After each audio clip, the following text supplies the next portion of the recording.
onye ma aṅụle na chunye ma arụ ike wee luo arụ iri ise na ọgwara ịtọ na iri ka Baịbụl si wee die nyere akwụkwọ nsọ. O nwere agbọ na-enwe ogologo ndụ na beba nwee ndị nara enwe. Mma agwa gị eziokwu na be anyị na-ebite aka tupu nna m anwụrụ. Ọ nọ ọgụ arọ 416 ya 96 years ka ọ dị wee nwụ. Nke nwaanyị tọrọ ya tụkwasịrị arọ na-abụ n'enu, nke nwoke dị nke ọbụ nwantịntị ka o luo ọgụ arọ 5. Mma ewe nọ ngozi Chukwu nyere anyị na be anyị, kama na anyị ada achọ okwu, anyị ada azọ ive, anyị ada aba ndọrọ ndọrọ. Anyị chọọ ive ọbụla Chukwu nyere anyị na-eju anyị afọ. Ọ dị nke onye akpatara na Chukwu na-enye anyị ogologo ndụ. Anyị ada agba izu, anyị ada egbu mmadụ. Ụmụ ive dịsị njọ Chukwu nyere aka ya dị etinye aka na ya. Etu a nọ ebe a nọ mbe m, onwe nkwulutu ụmụ nwụọ ịbatasị nọ gị nwee nkwu asị gị were ya nọ nke gị, mụ na aga maazị ya. Ọ bụrụ na ichu ka ndị mana ọ ka enwee udo were na mma egote nwu ọzọ. Etu a ka ndụ anyị si wee dị na be anyị. Ya na Chukwu ka m na-ekene na m zọnyere ụkwụ na ọgụ arọ 3 na 10. O nwere ndị ga-aga na-eme anya sị na be ekwere na eziokwu na adị m iru ka onye na-akara olu ebe a na-ekwu. Mana ụmụ nwoke a na-asị asị ibe gbasara ọrịa, mana ụmụ nwaanyị bụ ndị ama alụ na-asị asịrị nne maka agbamarụ. Ịghọtago? Ọ dị mma. Ka anyị bido n'ihe gbasara Igbo. Kamgbe anyị matara onye Igbo, anyị maara dịka onye ihe gbasara Igbo na-anụ ọkụ n'obi. Anwụsị dịka ị na-agba afọ 70, ụmụ ebumnobi na nrọ ị na-arọ gbasara Igbo. Enwere ndị mezuru na enwere ndị na-aka na-agbaghị anya mmiri na ọ dịka gasị na ya bụ ihe mere. Ka anyị bidogodo n'ebe a. Chukwu ji edebe gị n'ajụjụ ajụ m nke na-agba m anya mmiri iri. Ibe na-agba m anya mmiri iri nne. Igbo anọkọrọ ọnụ. Ị na-enye anya o nwere ọgụ a ga-asị Igbo nụọ kịta ka ba gbakọ ọnụ wee nụọ anya bụ ọgụ. Igbo tisasi ya etisa. Mana ọ bụrụ ife dịka ndọrọ ndọrọ ga-achịkọta Igbo na omenala. Ọ bụ na ị na-anya na Naịjirịa anyị niile, sọọsọ Igbo bụ ndị na-agọ ọjị agụ. Yoruba na-akọ ọjị, Hausa na-echipịa ọjị iwe dị egwu. Mana Igbo weta ọjị ejidie n'aka wee kpọkuo Chukwu, wee yọọ ya ahịhịọ ma udo ma ịhụnanya ma arụ ike ma ọganiru. Ife a ka eji ayọjụ sọọsọ anyị nwa na-eme ya. Kedu ife nji wee kwuo onye omenala anyị nwere ike ijikọta anyị ncha na ife dịka ịwa ji. Sọọsọ Igbo na-awa ji. Kedu ife kpatara na anyị enwere ike ana Igbo niile na-awa ji ovu ụbọchị? Ọ bụ na Igbo niile ekwekọrịta si na ife dịka ọnwa ite naanị na-arọ nya Septemba, izu ụka na-abụ n'ime Septemba, Satọde, onye ọbụla ga-anị ya n'ime Septemba ka awa ji. Ibu na ebe ọbụla Igbo nọ, eyile abụ Igbo, eje abịa, egote ji, egote ọkụkọ. Onye ọbụla bụ nwoke si agalite na ndị buru na awa ji tata. Igbo niile awaka ji ọnụ. Mgbọsị a ga-awa ji, onye bụ gọvanọ na Ebonyi achịkọta mmadụ one na one zitebe Enugu eziga Anambra eziga Imo. Etu a ịbụ na anọkọ ọnụ etu a, anyị agba egwu eji mara Igbo anyị eti mmanwụ ụdị egwu ụmụ agbọghọ na-agba ndị na-akọrọ ọkpụsị ala na-agba ụmụ obeligwa na-agba ma ọ bụ na ọnwa a na-eti n'obodo agba anya agba mgba eji mali ọ emekọ ibe niile ọnụ a na-asị na Igbo ejikọrọ ọnụ ndị Igbo n'obodo oyibo eme ibe a n'obodo oyibo ka anyị si eme ya ebe a ọnwazi ibe anyị chọrọ imeni ọ bụrụ ohere ahụ ka a ga-ewelu wee zie ozi n'Igbo si na ibe a dọkwanụ mma ka a dị emezina ya ọ bụ na ị na-anya ibu na ọsọsọ anyị bụ ndị oyibo ka na-apụ ala na Naịjirịa niile onye Hausa bịa ikene nna ya ọ masụ ya n'oyibo onye Yoruba jee ikene nna ya ọ masụ ya n'oyibo onye Igbo jee ikene nna ya sị ya good morning sir kama ya sị ya ụtụtụ ọma nna m ọ dịrọ mma agwakwa gị eziokwu o ife kpatara ya bụrụ na-achọ ka egosi na-asụkazi oyibo ma ọ na-eme ka oyibo mana avọ ọma ndị Igbo kpatara ya kere etu ọ bụ ndị Igbo dị ịsaa na-akpa nkata ovu onye na-abụrụ onye Igbo bata kama vaga na-asụ Igbo bụ ya tụgharịa anya sụrụ ya n'oyibo ka onye a wee solu nọdụ ewetago emezie anyị ife a na-akpọ nationalism Zik wete gburu anyị maka ọba mmiri n'ọkpụkpụ ọvụma ọkwana ya kpatara ya anyị mebezie enye emebezie enye oke ndị inu anyị na-achọ ka anyị suo oyibo ka o wee na kasnavani ya anyị kpachapụ kwedozie omenala nkebe na asụsụ nkebe anyị ike gụzie anyị UNESCO mara ọkwa na ọma etezi aka asụsụ Igbo anwụa pee na ama na-anụzi ya ọzọ esi m Ghana nata moto ka m ji wee jee obodo niile anyị gavesi ma Togo ma Benin Yoruba na Hausa anọsị na ya mana ọsọsọ n'ala Igbo ka Igbo nọ ebe ọbụla ebuziri Igbo bụrụ ndị bịara abịa ya na ọ na-ewute m rinne na asụsụ anyị na-akwado ịnwụnụ omenala anyị na-akwado ịnwụnụ anyị gbachi nkịtị ọ dị mwute eziokwu ana m agba ọgwụ ara 3 mana ọ ka na-eli mmiri na-agbabụ ebe a na-agwa gị na-enye m nsogbu nne anụgo m ọgụ ya ndị mmadụ makwu ka na-anụ Chukwu nyela aka ọ bụ na arọ a na-abịanụ maọbụ nke anyị nọ n'ime n'elu ọnwa Septemba ọnwa itenaanị ndị ọha na eze a wee sị ọ dị mma na bido ara na Igbo niile ga na-agbakọ ji ọnụ Chukwu tụzie m aba mgbagobe si daalụ na m alụsị gị ebe nchọ elu ya nọ nka kara enye m nsogbu enwe ebe anyị nọ na nzukọ Igbo otu onye wee kwurịta okwu ihe gbasara okwu ọjị anyị kwuru ndị Igbo na-akwanyere ọjị mana ya ada aka ọjị ndị Igbo na-aza ogbu efi mana efi a na-egbu bụ efi Hausa ọ bụghị efi Igbo àwọn na-eche ọ na onweghị etu n'ihi nsogbu ndị a na-egbujisi mmadụ pụtara ụfọdụ ndị mmadụ na-asị ọ na o rubeghị mgbe anyị ga-akwụsị ịta anụ ha ka anyị kọwa nke anyị ọjị ha eji mara anyị ọ na enweghị ebe enwere ike ime ka ọjị na-eto na ka a ga-eji ihe a na-akọpụta na ana ndị ọzọ na-eme odogwu na be anyị na-eme ka akụnụba ha na-abawa n'uche nke okedo ihe ọjị Igbo apụrụ ndị ọzọ na-akụ ọjị Igbo na-eto n'ala Igbo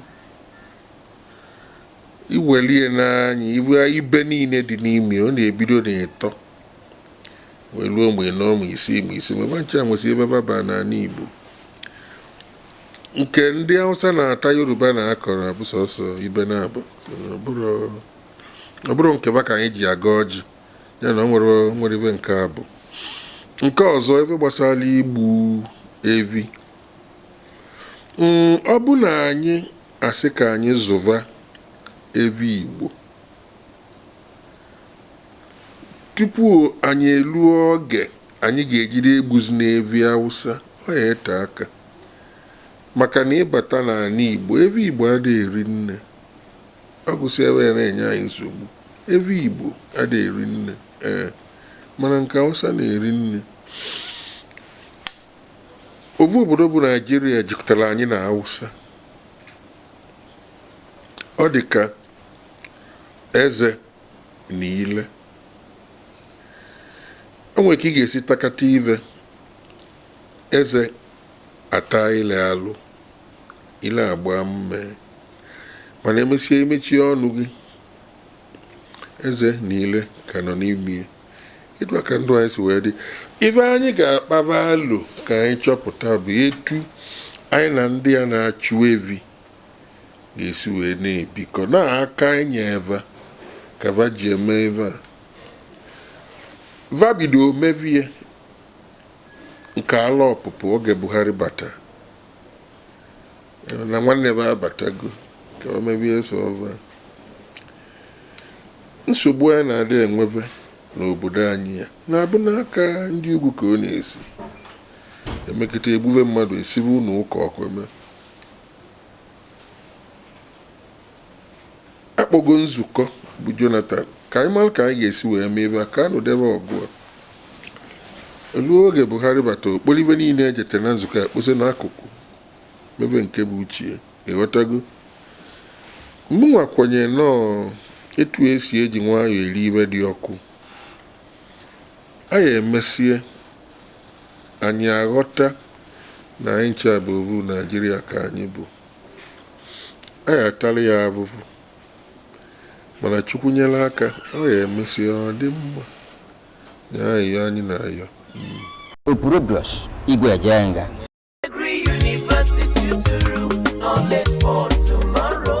That's right. You don't have to waste another year at home. Grab the last chance to still study medicine, law, engineering, agriculture, environmental sciences, natural and applied sciences, humanities, social and manual sciences this 2016-2017 academic year in Gregory University Uturu and stand a chance of also acquiring entrepreneurial skills, qualifying for scholarships, and participating in summer exchange programs in the US. Wow! Hurry! Visit www.gregoryuniversityuturu.edu.ng to conclude your admission formalities before the window closes. Knowledge for tomorrow. Ndị ọhaneze wepụtara onye isi ọhụụ ọnwa na-abụ gara aga ọ na-agagharị ebe dị iche iche na-agba mbọ onwe na-asị maka enwe ihe kwuru ị na-asị na ọ bụrụ na ndị ọhaneze ga-ewepụtasị na aga na-awakọ ji ọnụ na mbụ kedu etu si hụ nzọmụkwụ ya bụ nwa amadi na mpụta ọ pụtara nke mbụ kpokọtagodo ndị gọvanọ ala Igbo na-adị emebu nzukọ na mbụ kedu etu isi fụ nzọmụkwụ egwu ya ichere na ihe a na-atụ anya n'aka ya na a ga-enweta n'ụdị ọha na eze ịbụzi ihe ha kwesịrị ebe a na-atụ aka enwere ike inweta John nna ya nwe odo otego mụ na ya marụ oge nnụ na-arụ ọtalie ewete m ekwentị m kpọọ ọnya ọ garọ m wee zigeli ya ozi na-atụ n'anya na emesie na ọbụnya bụ ozi na ọ ga-akpọchie m azụ ọ kpọchiere m azụ ọ na-ewute m ife o ji ewute m bụ na ịbịa n'ala Igbo tata ka m gbalụ ntụ ọsọ o nwere onye Igbo ka amal Peter Oke n'ụwa niile tata esi m Ghana nata ị na-anya n'azụ ebe a bụ foto mụ na Rollins se ọ bụrụ onye ọbụla lụ Ghana eduli ejebe na nke Rollins mana o nwere ife ị ga-aga na-eme ụwa niile arụ ọta gị ife Nigeria akpọ National Honors enwere mmie ndị Igbo nwere ihe ruru nne onye Anambra ka m bụ ọ ga-Anambra gbara ọgụ arọ na ise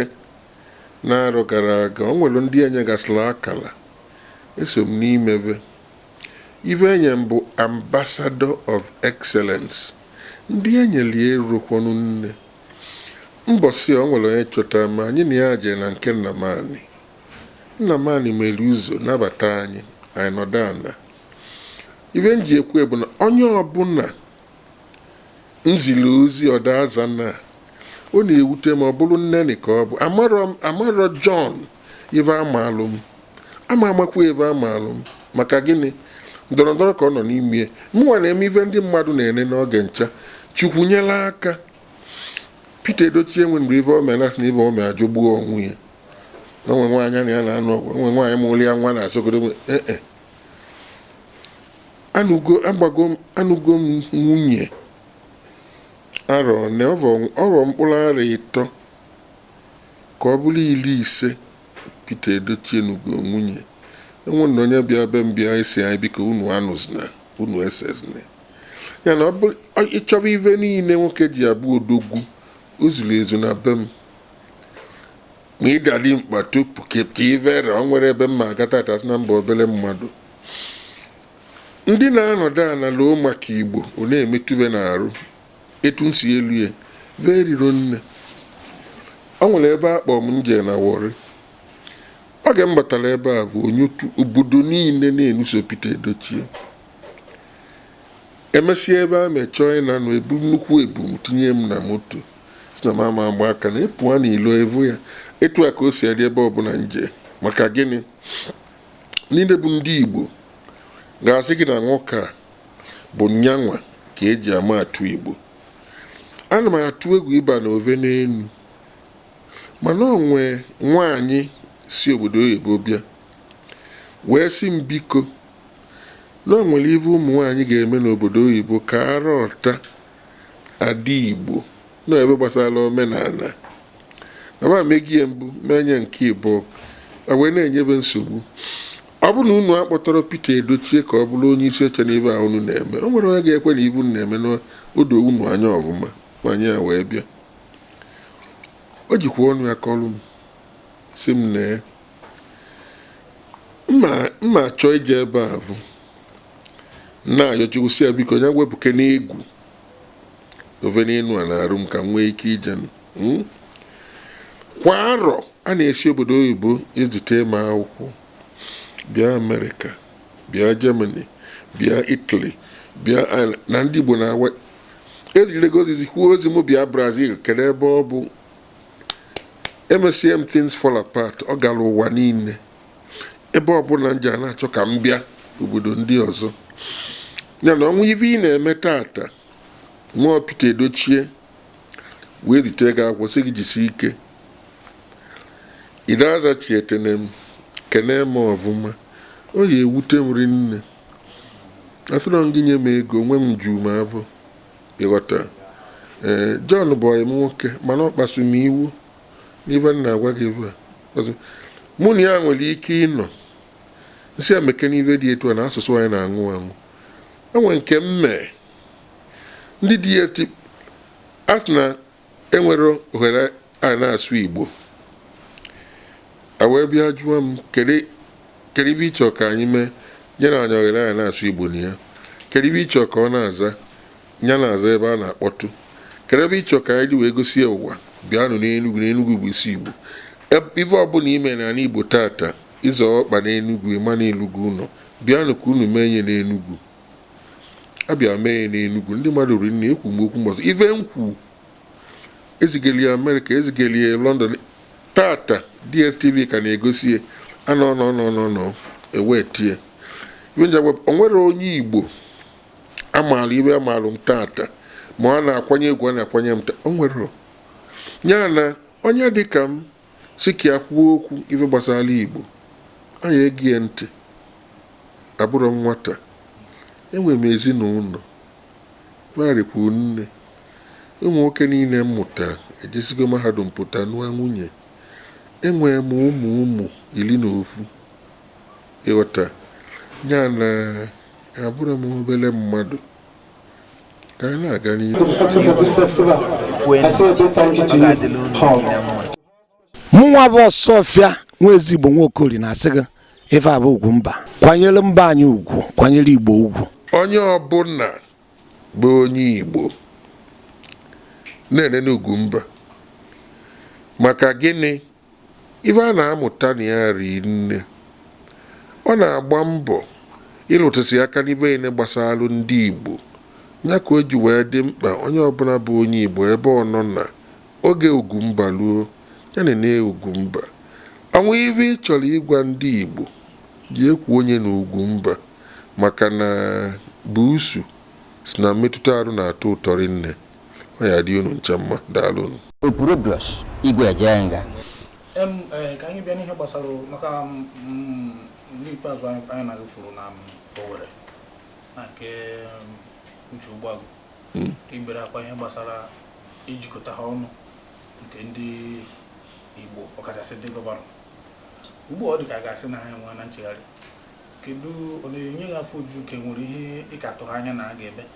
ma ọ bụrụ na agụgụ n'uche na ụfọdụ bụ APC ụfọdụ bụ PDP ụfọdụ bụ nka ọ bụ na be enwe nchegharị ọmagbuo onwe ya maka o nwere oge m ji agụ ibe gbasalụ gọvanọ Imo na nke Anambra ama m ibe na-ese ebe wee na-akpọ iyi ka ụmụaka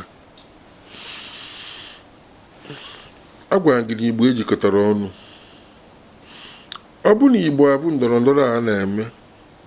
ka ive tụsịrị etụsị ka a na-eme ọ bụrụ ive ya ekewa Igbo ka ọ bụ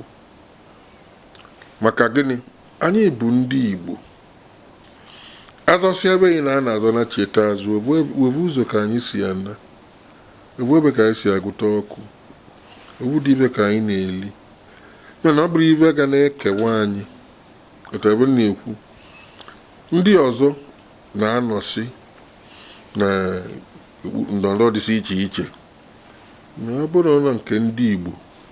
onwe ka esi wee nọdụ n'ebe dị iche iche etu esemokwu akọva ọnụ ọ dịrọ mma ya na etu ọ dị nka John Akabagaru jikọtava ọnụ ọ ga-amagbu onwe ya ife a na-ekwu n'ugwu Hausa na-enwe 19 governors meeting si na-ekwu n'ihe n'ala Igbo na-enwe governors meeting ndị Igbo mana ọ bụ na mmiri esi n'isi gbalụa ọ na-ajọgbu onwe ya ya na ka bụrụ ụzọ tugolu John Ava kenenye n'ọbata n'ọchịchị ọha na eze chịkọta ndị gọvanọs etu isi wee kwu maka na akara m n'ovu ebe ya mụrụ m mana ọ bụla eziokwu ịma na ọ ya amagbu onwe ọ dị mma tupu anyị esi na nke abụọ ihe gbasara ndọrọ ndọrọ ọchịchị ama m na mgbe anyị toro mpe enwere NPP dịka pati ndị Igbo ugbu a mgbe ahụ ọ na-abụ onye nwere etu o si tụnyere kwute okwu NPN asị na osobe ndị Hausa ama m na enye anya a na-afụta APC ugbu a dịka pati ndị Hausa anọkọta ụfọdụ ndị mmadụ na ọkachasị na Anambra nakwa n'Igbo onye ọbụla na-agwụna na APC na-agwụna na APC n'uche nke kedu ihe iche na-achọ ha enwere uru dị na isi azụ o nwere ife dị njọ na ya ofu ife bụ ife dị ome anya ndọrọ ndọrọ a na-akpọ politiks Igbo amara ya Yoruba ama ya Hausa ama Igbo amara ya eme anya na-azọ ka anyị cha nọdụ ovu ebe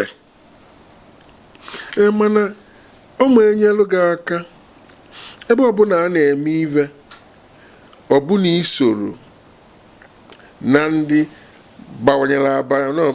ndị obere ka ije nọdụ n'akụkụ bụ onwezi ife a na-ekwu o nwere ga anụ onu gị o nwere isi enwe apụga n'ala Igbo enwe APC n'ala Igbo enwe PDP n'ala Igbo ọ dị mma mana ndị na-achị bụ APC ọ ya adị mma ma anyị na-ava kwudebe ka ọ nwere ndị otu anyị katara arụ ga-anọkwu na APC ọ bụrụ onwe ka esi wee mee nzukọ onwe ife na-ewute anyị ka ọ nwee ndị a na-anọchite anya anyị na-asị mana ebe ahụ na-eme anyị adọrọkwanụ mma ọ bụ na anyị ncha agbapụtasị ya nọdụ n'akụkụ tọ n'ibesa akwa o nwere ebe anyị ga-ejete kama ibe na-eme ya bụ na ndị be anyị aghọtara politiks na ncha ma aghọtara ya nke a bụ pati Hausa nke a bụ pati imebe na nke a bụ pati Hausa nke a bụ pati Yoruba nke a pụta ala ka anyị na-apụ ibe ka anyị na-amarọ o nwere ibe ihe emekete na Naijiria tata etu anyị si wee nọdụ pee mpe asị na Igbo ga-achị asị ife ọbụla a ga-eme ga-erutu Igbo tata a ga-akpalili ya akpa ọ ga na-aga eme avalụ mma ekele ọgụ ọ ga-abụ ọgago kịta bụ uche ka ejizi eme ife ọbụla ndị Igbo si uche bụ ava ịghọtago uche ka eji eme ife ọbụla ị na-anya bụ na onye ngịnị ya na-eke ọgụ karịa gị isi ya chere na ọ bụrụ ọgụ ka a eji wee mee ebe a ka akpa anya akpa maka na ọ bụrụ okpu ọka na onwude gị ọsị ọwụnye gị aja n'ọnụ ịghọta ebe m na-ekwu ọ ga-enwe PDP nwee NPN onye ọbụla bụ onye Igbo jee chịkọta onye nọ na pati ọzọ arụ etu okwu agụ ebuli ya kpaghaliba o memiri nne o nwere onye nye m mmanya ka m ṅụwa na presidential ike otu onye ọ nọ na MPN nnegheli anya ka m welu mmanya a bụ na ndị gbara m okirikiri ose ndị PDP ndị MPP mmanya ebitoro m ya aka wee luo tata mụ na gị nọ ka ada site na Peter mana onye amaalụ m ka ndị na nwata mana jụsị ama ese papa m na-ezi m welu mmanya nwa nkwe kenesi enye na anyị tụọ aka ma mma nwe aṅụrọ m ya bụ mgbe ọ dịrọ mma ọ ga anyị na-eme press conference na TV ajụ m Osita Okeke ije na UPN onye Yoruba bụ onye isi NPN onye Yoruba bụ onye isi PDP onye Yoruba bụ onye isi Akiso adị pati ise Yoruba bụ isi na vancha ibe ọ dị ka ibe akpacha anya wee mee ka ọ na-emekete na ọ dị etu a Osita Okeke mara ka ọ ga-esi wee zaa lụọ ga anyị pụta sị m na ebe a njụli ya na ihe elu ndụkwanụ maka ya sị ebe nju eju aga aka ebu ka ịma na anyị bụ Igbo amara ebe politiks bụ Yoruba na-aganyesi onwe na pati niile na Naijiria kabasi etu a na-eketeziri vancha na-eje n'obodo ba anyị adị emenwu ya ọ dịrọ mma ya na ọnwa onye Igbo si na ya ga-abịa APC nkwali aka wụ naanị ime ọnwa ebe a na-eke na Abuja solu ketie ọnwa ibe na-ewute anyị anyị chọọ ekwunu kwuola anyị ya ịghọtago anyị ama atọ n'ibe akwa o nwere isi otu ajụjụ tupu ịgawa ya maka anyị na-elekere anya n'ihe na-ekwu ugbu a ụfọdụ asị na achọrọ ka hapụ anyị ka anyị na ụfọdụ asị hapụ ndị Igbo otu onye chịburu Naijiria mbọsị asị na origokwanụ mgbe ndị Igbo a ga-enye ha ohere ka ha chịa ụfọdụ n'ime anyị na-eche na maka ụmụaka na-ebe akwa si hapụ anyị ka anyị na mana nwere onye kwuru si na ịhapụ ndị Igbo ka ha chịa abụghị nsogbu ndị Igbo n'uche nke ọ bụrụ ka anyị keta oke chịa zaa afa na anyị esogburu chịa Naijiria ka ọ bụ ka a hazie ihe ka ọ bara isi bara agụba ọ dị mma ka a ghazie ebe ọ baala isi ya baala agụba ife a na-eme kịta a na-egbukpọsị ụmụaka anyị ọ na-ewute mmiri nne ndị chọọ ka anyị nọdụ iche ri nne ndị chọọ ka anyị ka nọdụ na Naịjirịa ri nne mana o nwere ife dị n'ime ife a na-azụ ọ ga-anụrụ ọgụ Biafra Ogoja so n'ime Calabar so n'ime ndị mba mmiri so n'ime ya ma Ijọọ ma Ivancha so si n'ime kịta ọ dịzị ka sọsọ ndị Igbo ka ọ na-ekpo ekpo ịghọtago ọ bụ na etu onye o si wee dị mbụ na anyị nche jikọrọ ọnụ wee na-azọ ive a. Ịma na azọlidi ezọta ya na ọ ya enwe isi maka gịnị na-esi be anyị eluo n'ikpele mmiri, mana etu o si wee dị ọ bụ sọsọ anyị Igbo ga-azanya bụ Biafra. Ịma na o nwere ebe iyi esi wee pụ nata ikuku, o nwere ife ga-ejikọ gị n'obodo oyibo, ọkwa ivu mmiri, o nwere ife siri ike ka mmiri. Ndị Rivers Nọvụ na Beva, ndị a na-akpọ militants marụ kaba na mmiri si eje kpatara n'ime ba ji anụ ọgụ na-abata ịghọta. Ndị ọzọ nọ na Kalaba ovu ive a mmiri kaba si enweta ụmụ ibe dịba mkpa va ji akwado onwebe. Ndị Igbo enwero mmiri va ga-agaba baa na ya tata va n'obodo oyibo enwe mmekọ, o nwere ama m ịghọta ebe na-ekwu. Na-emegbu anyị n'obodo anyị bụ eziokwu. Ndị a na-emegbu na-adị mma, emegarasị ọ dị mma rapụzi anụ ndị anụ onye atọ n'imegbuba ịghọtago. Mana ka o si wee dị azọva ive a asị anyị tata ọ dị ma unu bụ Igbo jebe na unu abụgolo Biafra, ọ ya abịakwana anyị arụ, ọ ga-abịa anyị arụ maka na anyị enwero mmiri ebe anyị ga-esi wee na-atụbata ive dị anyị mkpa. Oge Jonathan na-achị anyị na-agbakiri ala ka evichela anyị na mmiri Ọnịcha ọfụma ka ụgbọ mmiri na-abata na ya o merie wee pụọ. Ọ bụ na o merie ụgbọ mmiri buru ibu na-abata, ịma na ibu ya na-ebubata na Naịjirịa bụ nke ndị Igbo ama ezizi Lagos wee ga ya na ego niile enu Lagos ga na-enweta ọbụla anyị ga na-enweta ya.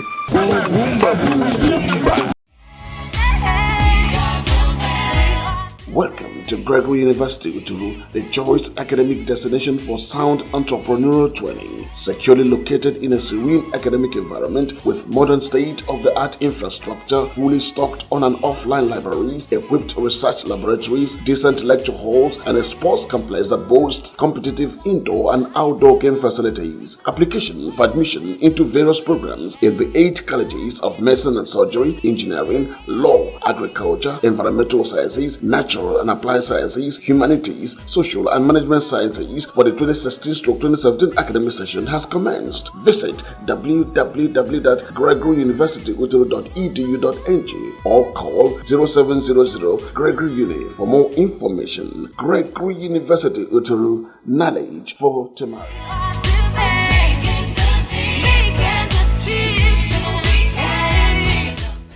Onye ọbụla bụ onye Igbo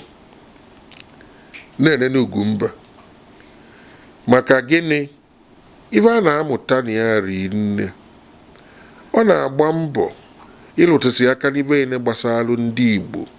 ya ka o ji wee dị mkpa onye ọbụla bụ onye Igbo ebe ọ nọ na oge Ugwumba luo ya na Ugwumba. Ọnwa ife ị chọrọ ịgwa ndị Igbo ji ekwu onye na Ugwumba maka na buusu si na mmetụta arụ na-atọ ụtọ rinne. Ọ ya dị unu ncha mma, daalụ unu.